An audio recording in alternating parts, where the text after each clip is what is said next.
యథార్థమైనది నీ మార్గం, పరిపూర్ణమైనది నీ మార్గం. యెహోవా నా శత్రువులు నన్ను చుట్టినను, నరకపు పాశములరికట్టినను. నా శత్రువులు నన్ను చుట్టినను, నరకపు పాశములరికట్టినను. వరద వలె భక్తిహీనులు పొర్లిన్, వరద వలె భక్తిహీనులు పొర్లిన్. వదలక నన్ను ఎడబాయని దేవ, వదలకు నన్ను ఎడబాయని దేవ. యెహోవా నా బలమా, యథార్థమైనది నీ మార్గం, పరిపూర్ణమైనది నీ మార్గం. యెహోవా మరణపు టురుబులు మరువక మరలేడు, ఉన్నత దుర్గమే రక్షణ శృంగమే. అందరికీ మరణాత మహిమ స్వరం కార్యక్రమం వీక్షిస్తున్న దేవుని పిల్లలైన మీ అందరికీ ప్రభు నామంలో శుభములు కలుగును గాక. ప్రతిరోజు ఇదే సమయంలో ఈ కార్యక్రమం వీక్షించి దైవాశీర్వాదములు పొందండి. ఇప్పుడు పాస్టర్ సామ్యూల్ సుందర్ రెడ్డి గారు దేవుని వాక్య వర్తమానం అందిస్తారు. శ్రద్ధగా ఆలకించండి. మొదటి సమూయేలు గ్రంథము 26వ అధ్యాయము 1వ వచనం. ఎక్కడ దాగి ఉండాలో, కొండ మీద దాగి ఉండడం అయిపోయింది. రెండవది, అంతటా చిఫీయేలు గిబియాలో సౌలు నద్దకు వచ్చి దావీదు యెషీమోను ఎదుట అకీలా మన్యములో దాగి ఉన్నాడని తెలియజేయగా, ఇక్కడ దావీదు ఎక్కడ దాగి ఉన్నాడు అంటే మన్యములో దాగి ఉన్నాడు, మన్యములో దాగి ఉన్నాడు. యెషీమోను ఎదుట హకీలా మన్యములో దావీదు దాగి ఉన్నాడు. ఎందుకు దావీదు దాక్కోవలసి వచ్చింది? ఆయన జీవితములో అభిషేకము ఉన్నది. దేవుడు ఆయనను రాజుగా అభిషేకించాడు. అయినప్పటికీ కూడా గమనించాలి, చాలా ఇబ్బంది పడుతూ ఉన్నటువంటి సందర్భాలు ఉన్నాయి. దావీదు జీవితంలో కూడా ఒడిదొడుకులు వచ్చాయి. అతడు దేవుని చేత ఎన్నుకోబడినటువంటి జనాంగమే. ఆ అరణ్యములో గొర్రెలు కాసుకుంటున్నటువంటి దావీదును దేవుడు ఏర్పాటు చేసుకుని అభిషేకించేశారు రాజుగా. కానీ సౌలు తర్వాత మరి దావీదు రాజుగా పరిపాలన చేసినట్టుగా కనబడుతుంది. కానీ గమనించవలసిన మాట ఏమిటంటే, సౌలు ఉన్నంత కాలము కూడా దావీదుకు ఏదో ఒక రకంగా కష్టం వస్తానే ఉండేది. ఎప్పుడూ కూడా ఈ సౌలు ఏం చేసేవాడంటే దావీదును చంపేద్దామనేటువంటి ఆలోచన కలిగి ఉండేవాడు. పలుమారులు బల్లేని విసిరేశాడు, ఈటని విసిరేసేవాడు దావీదు మీదకు. దావీదు ఒక రకంగా అల్లుడే. గమనించాలి, సౌలుకు అల్లుడు అవుతాడు దావీదు. అయినప్పటికీ కూడా చంపేయాలి అనేటువంటి ఆలోచన, విషపు చూపు కలిగినటువంటి వాడుగా సౌలు కనపడతాడు. అంటే ఒక ప్రక్కన దావీదు గారికి ఉన్నటువంటి దావీదు గారికి ఉన్న ఇబ్బంది ఏమిటంటే, సౌలు చూస్తున్నటువంటి విషపు చూపు నుంచి తప్పించుకోవాలి. ఒక ప్రక్కన గమనించాలి, సౌలు యొక్క కుమారుడు యోనాతాను కురిపించే ప్రేమ గొప్పది. అలాగే ఆ ఒడిదుడుకుల్లోనే మరి దావీదు ముందుకు వెళుతున్నాడు. ఏమంటే ఒక మాట, దావీదు అనుకుంటే సౌలుని ఈజీగా చంపచ్చు. కానీ దావీదు అంటాడు కదా, దేవుని అభిషేకానికి నేను గౌరవిస్తాను కాబట్టి నేను ఏమీ చేయను సౌలుని అని చెప్తాడు. అంత గొప్ప వ్యక్తిత్వం కలిగినటువంటి వ్యక్తి. ఈయన ఎందుకు దాక్కున్నాడు అంటే కనుక గమనించాలి ఒకసారి. ఇక్కడ చెప్తున్న ప్రాంతాలు, యెషీమోను ఎదుట హకీలా మన్యం అన్నారు కదా. యెషీమోను అనే దానికి అర్థం ఏమిటంటే ఎడారి స్థలము. హకీలా అంటే చీకటి గలది అని అర్థం. అంటే ఎడారి కలిగినటువంటి ప్రాంతములో ఆయన ఉన్నాడు. ఎడారి కలిగిన ప్రాంతము అలాగే చీకటి కలిగినటువంటి ప్రాంతమై ఉన్నదంటది. అంటే ఎడారి అంటే ఏమీ ఉండదు, తినడానికి తిండి లేదు అక్కడ, ఎడారి ప్రాంతం అది. అలాగే చీకటి కలిగినటువంటి ప్రాంతము, నీరు లేనటువంటి ప్రాంతము, మొక్క లేనటువంటి ప్రాంతము, నీడ లేనటువంటి ప్రాంతము, ఆహారము లేనటువంటి ప్రాంతము, సౌకర్యములు లేని ప్రాంతములో దావీదు దాక్కున్నాడు. ఒకసారి దేవుడు మనల్ని ఎడారిలో దాక్కోమని చెప్తా ఉంటాడు ఒక్కొక్కసారి దేవుడు. అంటే దావీదు ఎడారిలో దాక్కున్నట్టుగానే మనకు కూడా దేవుడు అంటే మన్యము లేదా ఎడారి మన జీవితాల్లో కూడా ఒక్కొక్క సమయంలో అందరూ ఉన్నా కానీ ఒంటరైపోతాం. అందరూ ఉన్నా అన్నీ ఉన్నా కానీ ఒక్కొక్క సమయంలో అందరూ మనల్ని విడిచి వెళ్ళిపోతూ ఉంటారు. ఇలాంటి అనుభవాలు మీకు లేవా? వాక్యం వింటున్నటువంటి దేవుని జనాంగమా, మీ జీవితంలో కూడా ఇలాంటి అనుభవాలు వచ్చే ఉంటాయి. అందరూ బంధువులు ఉన్నారు, అందరి దగ్గర అన్నీ ఉన్నాయి, కానీ నీకు ఆపద వచ్చిన సమయంలో నిన్ను విడిచిపెట్టి వెళ్ళిపోతారు దూరంగా. ఎవరైనా సహాయం చేస్తారా అని చూస్తే ఒక్కరు కూడా ముందుకు రారు. అప్పుడు అనిపిస్తుంది మనకి, అంతమంది ఉన్నారు కానీ నన్ను ఈరోజు ఒంటరిని చేశారని చెప్పి మన జీవితంలో ఏడవని రోజులు లేవా? ఆ సమయంలో దేవుడే మనలను హత్తుకునేవాడై ఉన్నాడు, దేవుడే మనలను ఆదరించేవాడై ఉన్నాడు.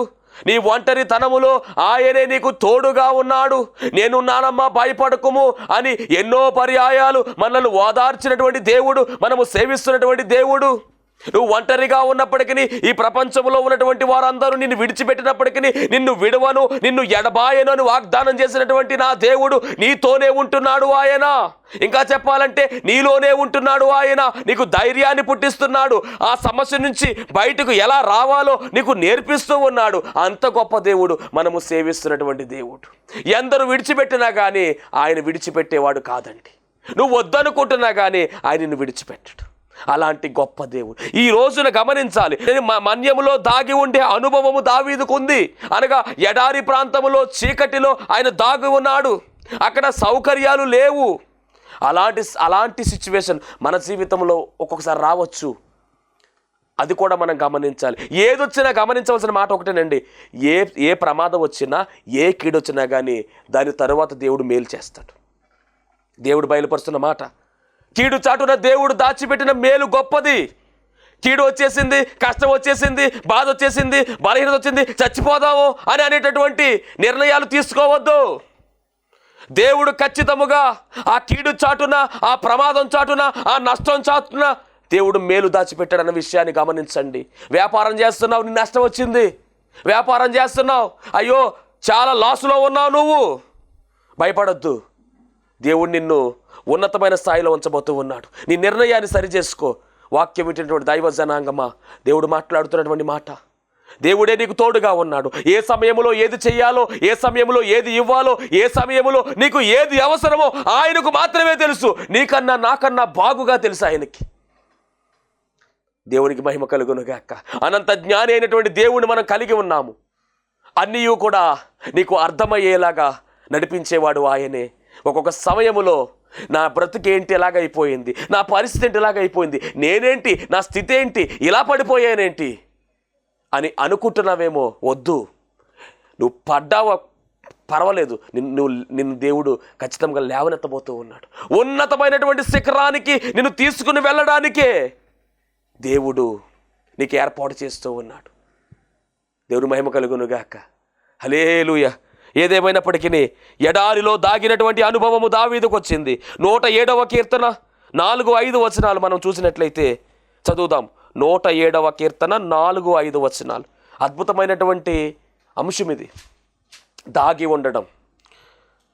107:4 వారు అరణ్యమందలి ఎడారి త్రోవను తిరుగులాడుచుండిరి, నివాసపురమేదియు వారికి దొరకకపోయేను. అదిగోండి, ఆకలి దప్పుల చేత వారి ప్రాణము వారిలో సొమ్మసిల్లెను. చూసారా, ఎడారిలో ఎంత భయంకరమైన పరిస్థితి ఏర్పడిందో. ఆహారము లేదు, నీడ లేదు, ఎండకు ఎండిపోతూ ఉన్నారు. ఆహారము లేక ఇబ్బంది పడుతూ ఉన్నారు. ఒక పూట భోజనం చేయకపోతేనే మనం గిలగిలాడిపోతూ ఉంటాం.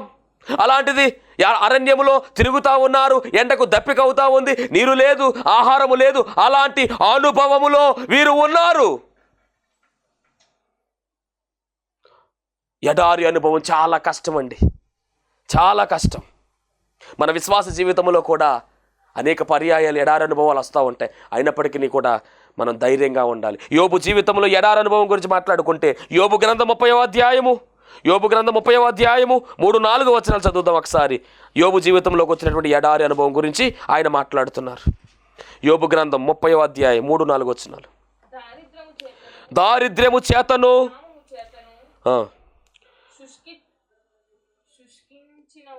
శుష్కించిన వారై ఎడారిలో చాలా దినముల నుండి పాడై నిర్మానుష్యముగానున్న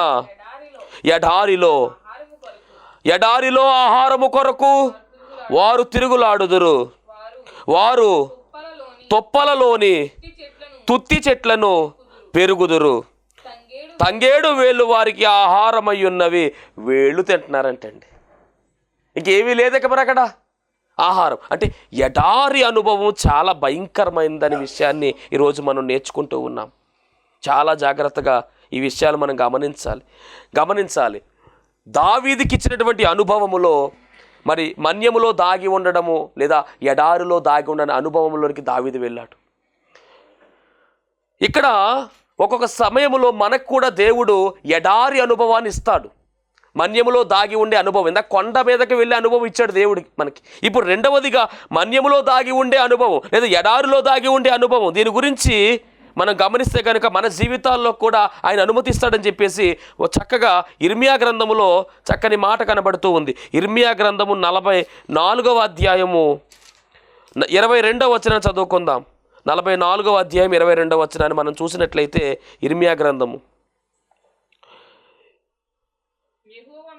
యెహోవా మీ దుష్టక్రియలను చూచి మీరు చేయు ఏయ కృత్యములను ఎంచి ఇంకను సహింపలేకపోయెను గనుక నేడున్నట్టుగా మీ దేశము పాడుగాను ఎడారిగాను కాస్మాదముగాను శాపాస్పదముగాను నిర్జనముగాను ఆయన చేసెను. తర్వాత యెహోవా మాట వినక ఆయన ధర్మశాస్త్రమును బట్టియు కట్టడలను బట్టియు ఆయన తమకు సాక్షాత్తముగా ఇచ్చిన ఆజ్ఞను బట్టియు నడువక మీరు దోపము వేయుచు యెహోవాకు విరోధముగా పాపము చేసితిరి కనుకనే నేడున్నట్టుగా ఈ దేశం మీకు సంభవించింది. ఏదేమైనప్పటికీ కూడా దేవుని మాట వినకుండా వ్యతిరేకంగా వెళ్తే గనక ఎడారి అనుభవాన్ని ఎత్తాడంటే దేవుడు స్పష్టంగా చెప్తున్నాడండి దేవుడు. ఏమండి, మనము చేసే తప్పిదాలకే శిక్ష, మనము చేసేటటువంటి దుష్టక్రియలకే శిక్ష. ఆయన ఎప్పుడు కరెక్ట్గా ఉంటాడు. ఆయన న్యాయవంతుడైనటువంటి దేవుడు ఆయన. కానీ మనమే తప్పిదాలు చేస్తూ ఉంటాం, పొరపాట్లు చేస్తూ ఉంటాం. తెలిసి కూడా తప్పిదాలు చేసేటటువంటి వారు చాలామంది ఉన్నారు. దేవుడు చెప్పిన మాటే పర్వాలేదులే అంటే కుదరదండి. చాలా జాగ్రత్త. చిన్న పాపమే పెద్ద శిక్షకు కారణం అయిపోద్ది. చిన్న తప్పే పర్లేదు అనుకుంటారు. కాదండి, చాలా భయం, చాలా శిక్ష. ఎందుకంటే దేవుడు అన్నీ కూడా లెక్క పెడతాడు, కొలతేస్తాడు, కొలమానం వేస్తాడు, తూకం వేస్తాడు. మొత్తానికి మనం ప్రమాదంలో పడిపోతాం. దేవుడు పాపిని ప్రేమిస్తాడు కానీ పాపాన్ని ప్రేమించడు. దేవుడు పాపిని ప్రేమిస్తాడు, పాపాన్ని శిక్షిస్తాడు. మరి చాలా జాగ్రత్తగా మనం ఉండాలి. పెద్ద పడవ వెళతా ఉంది గోదావరి నదిలో, చిన్న రంధ్రం పడింది.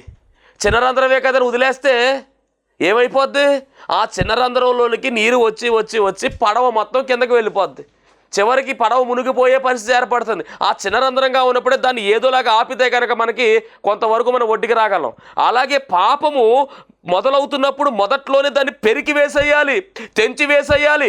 దానికి మనం గనక చిన్న తప్పే కదా, చిన్న పాపమే కదా, పర్వాలేదని అనుకుంటే అదే పెద్దదైపోతుంది, మేకైనట్టుగా కూర్చుంటుంది. ఆ తర్వాత ఇక మన జీవితము నాశనం అయిపోతుంది. అప్పుడు ఎడారి అనుభవం మనలోకి వచ్చేస్తుంది, మన్యం అనుభవం మనలోకి వచ్చేస్తుంది. ఎడారి అనుభవం ఎలాంటిదో మీకు చెప్పాను, ఎంత భయంకరంగా ఉందో. ఆహారం ఉండదు, నీరు ఉండదు, అలాగే నీడ ఉండదు, మొక్క ఉండదు. ఇలాంటి అనుభవాలు వస్తాయి కాబట్టి చాలా జాగ్రత్తగా ఉండాలి. దావీదు జీవితంలోనికి ఇలాంటి అనుభవం వచ్చిందండి. అలాంటి అనుభవం వచ్చినప్పుడు దేవుడు దావీదుని విడిచిపెట్టాడా? ఈ యొక్క గమనించాలి. తప్పు చేసిన తర్వాత దేవుడు మరి ఈ ఎడారి అనుభవం ఇస్తాడు. ఎందుకు ఇస్తాడంటే అప్పుడు సరవుతారని చెప్పి, ఆ శిక్ష తర్వాత సరిచేయబడతారని చెప్పేసి అనుమతిస్తాడు దేవుడు. మనల్ని సరిచేయడానికి, మనల్ని నిలవబెట్టడానికి, ఆయన లక్షణాలు మనలోనికి రావడానికి, మన పొరపాటు మనం తెలుసుకోవడానికి, పశ్చాత్తాపం పడడానికి దేవుడు ఎడారి అనుభవాన్ని ఇస్తున్నాడు. మరి దావీదు జీవితంలోకి ఎడారి అనుభవం వచ్చింది. తర్వాత ఏం జరిగిందో చదువుకుందాం. నెహెమ్యా గ్రంథం 9వ అధ్యాయము 19వ వచనం. నెహెమ్యా గ్రంథం 9:19 అద్భుతమైనటువంటి మాట. వారు ఎడారిలో ఉండగా నీవు బహు విస్తారమైన కృప కలిగిన వాడవై వారిని విసర్జింపలేదు. మార్గము గుండా వారిని తోడుకుని పోవుటకు పగలు మేఘస్తంభమును దారిలో రాత్రి అగ్నిస్తంభమును వారిపై నుండి వెళ్ళిపోక నిలిచెను. వారికి బోధించుటకు నీ ఉపకారాత్మను, అది ఎడారిలో వారికి బోధించడానికి ఉపకారాత్మను ఇచ్చినట్టుగా గమనించాలి. దావీదు కూడా దేవుడు ఏమిచ్చాడంటే ఉపకారాత్మను ఇచ్చాడు ఆయనకు. అంటే ఎడారి బ్రతుకులో మనం ఉన్నప్పుడు, ఎడారి అనుభవంలో ఉన్నప్పుడు దేవుడు మనకు ఏమనుగ్రహిస్తున్నాడంటే ఉపకారాత్మను అనుగ్రహిస్తూ ఉన్నాడు. కాబట్టి చాలా జాగ్రత్తగా మనం గమనించాలి. ఉపకారాత్మ అనే అనుభవము మన్యములో దాగి ఉంటే, ఎడారిలో మనము దాగి ఉంటే, ఎడారి ప్రయాణములో మనం ఉన్నట్లయితే దేవుడు మనకి ఏమిస్తాడంటే ఉపకారాత్మనిస్తూ ఉన్నాడు. యెషయా గ్రంథం 48వ అధ్యాయము 21వ వచనాన్ని మనం చదివినట్లయితే దాని గురించి ఇంకా మనకి అవగాహన వస్తుంది. యెషయా గ్రంథం 48వ అధ్యాయము 21వ వచనం.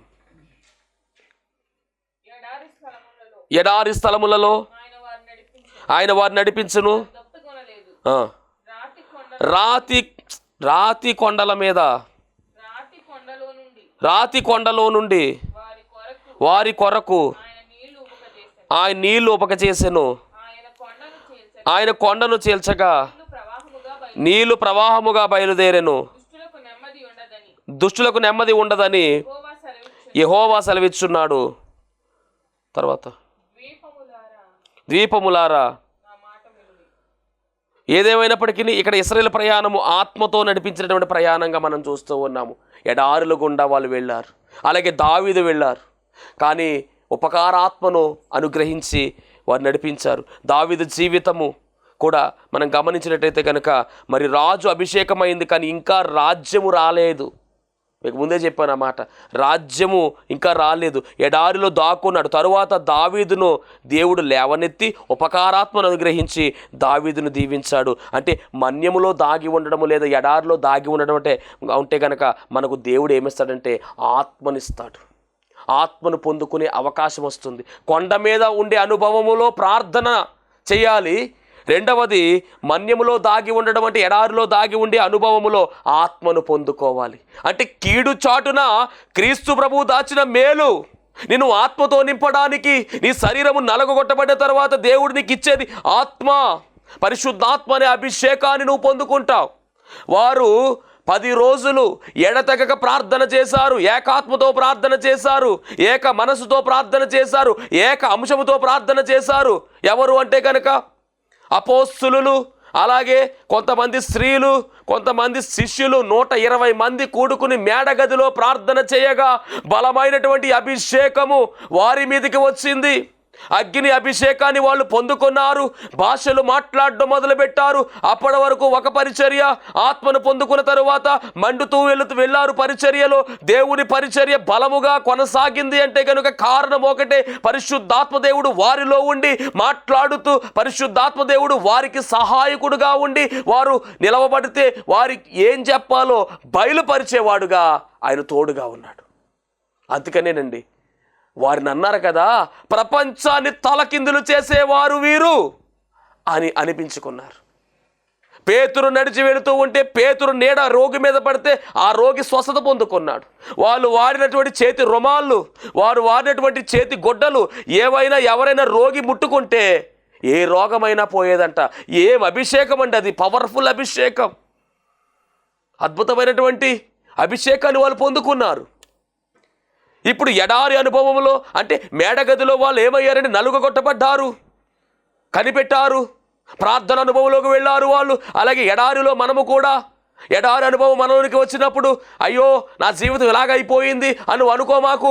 దేవుడు నీకు నూతన ఆత్మను అనుగ్రహిస్తూ ఉన్నాడు. ఆయన ఆత్మశక్తితో నిన్ను నడిపిస్తూ ఉన్నాడు. నీ బలముతో కాదు, నీ శక్తితో కాదు, ఆత్మ వల్ల మాత్రమే ఈ కార్యము జరుగుతుంది అనే మాట మనం బాగుగా ఎరిగిన వారమై ఉన్నాం. అంటే మన్యములో దాగి ఉండడం అంటే ఆత్మను పొందుకోవడమే. ఇక మూడవ ప్లేసు ఎక్కడ దాగి ఉండాలి అంటే 2వ సమూయేలు గ్రంథము 17వ అధ్యాయము 2వ సమూయేలు గ్రంథము 17వ అధ్యాయము 18వ వచనం చదువుదాం. 2వ సమూయేలు గ్రంథము 17వ అధ్యాయము 18వ వచనం. తాను వారిని కనుగొనిన సంగతి పనివాడు ఒకడు అబ్షాలోమునకు తెలిపెను గాని బహూరీములో ఒకని ఇల్లు చేరి అతని ఇంటి ముంగిట ఒక బావి ఉండగా దానిలో దిగి దాగి ఉండెను. అంటే బావిలో దాక్కునే అనుభవం ఇది. కొండ మీద దాక్కునే అనుభవం అయిపోయింది. మన్యము లేదా ఎడారిలో దాక్కునే అనుభవం అయిపోయింది. ఇప్పుడు 3వదిగా బావిలో దాగి ఉండడం ఏంటి? దీనిలో ఉన్నటువంటి లోతైనటువంటి మర్మం ఏమిటని మనం గమనించాలి. ఈరోజు దేవుని వాక్యం పెట్టినటువంటి దైవ జనాంగమా, ఇక్కడ 2 వ్యక్తుల గురించి స్పష్టముగా చెబుతా ఉన్నారు. తాను వారిని కనుగొనిన సంగతి పనివాడు ఒకడు అబ్షాలోమునకు తెలిపెను గాని వారిద్దరూ వేగిరముగా పోయి బహూరీములో ఒకని ఇల్లు చేరి ఇంటి ముంగిట ఒక బావిలో దాగి ఉన్నారు అని. ఇక్కడ మరి బావిలో దాగి ఉన్నటువంటి వ్యక్తులు మనము చూసినట్లయితే కనుక యోనాతాను అహిమయస్సు అనేటటువంటి వీరు మరి బావిలో దాక్కున్నట్టుగా మనకు కనబడుతూ ఉంది. దేవునికి స్తోత్రం. ఎందుకు దాగి ఉండవలసి వచ్చింది? ఎందుకు వీరు దాగి ఉన్నారు అంటే కనుక మరి అక్కడ 20వ వచనం చూస్తే కనుక అబ్షాలోము సేవకులు ఆ ఇంటి ఆమె యొద్దకు వచ్చి అహిమయస్సును యోనాతానును ఎక్కడ ఉన్నారని అడుగగా, అంటే మొత్తం మీద అహిమయస్సును యోనాతానును ఎవరు తరుముతున్నారంటే అబ్షాలోము యొక్క మనుషులు తరుముతున్నారు. ఈ గొడవ అంటే ఏంటి అంటే కనుక దావీదుని కొడుకు అయినటువంటి అబ్షాలోము చంపేద్దాం అనుకుంటున్నాడు. ఎలా చంపాలి అనే ప్లాన్లు వేస్తున్నారు. అలా ప్లాన్లు వేస్తున్నప్పుడు అండి 2వ సమూయేలు గ్రంథము 17వ అధ్యాయము 1 నుంచి 4 వచనాలు చూస్తే అహితోపేలు అనేటువంటి ఒక వ్యక్తి వచ్చి ఒక ప్లాన్ చెప్పాడు. చదువుదాం ఒకసారి. దావీదు అలసట నొందిన బలహీనముగా ఉన్నప్పుడు నేను అతని మీద పడి అతని యొద్దనున్న జనులందరూ పారిపోవుదురు, రాజును మాత్రం హతము చేసి నీ తట్టు తెప్పేదను. నీవు వెదకు మనిషిని నేను పట్టుకొనగా జనులందరూ వచ్చి నీతో సమాధానపడుదురు గనుక నీ చిత్తమైతే నేను 12,000 మందిని ఏర్పరచుకొని పోయి ఈ రాత్రి దావీదును తరిమి పట్టుకొందునని అహీతోపేలు. చూసారా, అహీతోపేలు అనేటువంటి తోపుగాడు వచ్చి చెప్పాడు ఈ సలహా. ఎందుకు అంటే కనుక దావీదుని చంపేద్దాం అనేటువంటి ఆలోచన. దావీదు జీవితం అండి మనం అనుకుంటాం కానీ గొర్రెలు కాసుకునే దావీదు సింహాసనం మీద వెళ్ళిపోయేటంటే మధ్యలో ఎన్ని స్ట్రగుల్స్ వచ్చినాయి ఆయనకి. ఇప్పుడు సింహాసనం మీద కూర్చున్నా కానీ చంపేద్దామని చెప్పేసి ఆలోచన ఏకంగా సొంత కొడుకు అబ్షాలోము వేరొక సలహా తీసుకుంటున్నాడు. సలహా ఇచ్చేది ఎవరంటే అహితోపేలంట. అంటున్నాడు కదా, నేను వెళ్ళి మొత్తం మీద దావీదుకి ఈ రోజున చంపేస్తాను అని అంటా ఉంటే అప్పుడు మరొక అతను వచ్చాడంటే ముందుకి. అతను ఎవరంటే హూషై. చదువుదాం ఆయన కూడా, ఆయన సలహా చూద్దాం ఒకసారి. 2వ సమూయేలు గ్రంథం అంతటా అర్కీయుడని హూషై ఏము చెప్పునో మనము వినున్నట్లు అతని పిలువనంపుడని అబ్షాలోము ఆజ్ఞయ్యగా హూషై అబ్షాలోము వద్దకు వచ్చి అబ్షాలోము అహీతోపేలు చెప్పిన ఆలోచన అతనికి తెలియజేసి అతని మాట చొప్పున మనము చేయుదమా చేయకుందమా అని చెప్పుమని అడుగగా, ఇప్పుడు చెప్తున్నాను రెండో ప్లాన్. ఇందాక అహితోపేలు ప్లాన్ చెప్పాడు కదా, ఇప్పుడు ఇతను హూషై అయినటువంటి వ్యక్తి ఇతను కూడా దావీదుని ఎలా చంపాలో ఒక ప్లాన్ చెప్తున్నాడండి. చదువుదాం. హూషై అబ్షాలోముతో ఇట్లా, నేను ఈసారి అహీతోపేలు చెప్పిన ఆలోచన మంచిది కాదు. నీ తండ్రియు అతని పక్షమునున్న వారును మహాబలాఢ్యులని అడవిలో పిల్లలను పోగొట్టుకొని ఎలుగుబంటి వారై రేగిన మనస్సుతో ఉన్నారనియు నీకు తెలియను. మరియు నీ తండ్రి యుద్ధమునందు ప్రవీణుడు, అతడు జనులతో కూడా బస చేయడు, అతడు జనులతో కూడా బస చేయడు, అతడు ఏదో ఒక గుహయందు అతడు ఏదో ఒక గుహయందు మరి ఏ స్థలమందో ఆ, దాగియుండును. దాగియుండును. కాబట్టి వారిలో కొందరు వారిలో కొందరు నీ వారిలో కొందరు యుద్ధారంభమందు యుద్ధారంభమందు కూలగా చూచి జనులు ఆ, వెంటనే ఇదంతా కూడా గమనించగలిగితేనమ్మా ఈయన గురించి అనగా దావీదు గురించి చాలా విషయాలు ఇక్కడ మాట్లాడతాడు. దావీదు చిన్నోడు కదరా అబ్బాయి, దావీదు చాలా బలమైనటువంటి వాడు. అబ్షాలోమా, నీ తండ్రి గురించి నాకు బాగా తెలుసు. సింహపు గుండె లాంటి గుండె కలిగినటువంటి వాడు దావీదు. సింహాన్ని చంపాడు. పైగా దేవుని యొక్క హస్తము తోడుగా ఉంటుంది ఆయనకి. కాబట్టి ఆయన జయించాలంటే చాలా జాగ్రత్తగా ప్లాన్ వేయాలి. ఎలా ప్లాన్ వేయాలంటే మొత్తం సైన్యం అంతా ఒక్కసారిగా వెళ్ళిపోవాలి. అప్పుడే మనం ఆయన్ని పట్టుకోగలం. ఆయన చుట్టూ ఉన్నటువంటి అనుచరులు కూడా మనం అణిచివేయాలి. అప్పుడే మనకు జయం వస్తుందని చెప్పేసి ఈ యొక్క ఊషే అనేటటువంటి వ్యక్తి ప్లాన్ చెప్పినట్టుగా మనం చూస్తామండి. ఇవన్నీ కూడా మరి ఈ యొక్క 17వ అధ్యాయంలో మనకు చూడొచ్చు. మహోన్నతునికి వందనాలు, స్తోత్రాలు తండ్రి. ప్రాముఖ్యమైన సమయంలో దేవా నాయన మీరు మాతో మాట్లాడిన ప్రతి మాటను బట్టి మీకు వందనాలు. దాగి ఉండే అనుభవాన్ని ప్రభువా నాయన తండ్రి ఆయా సందర్భాలలో ప్రభువా నాయన మాకు వస్తూ ఉన్నాయి.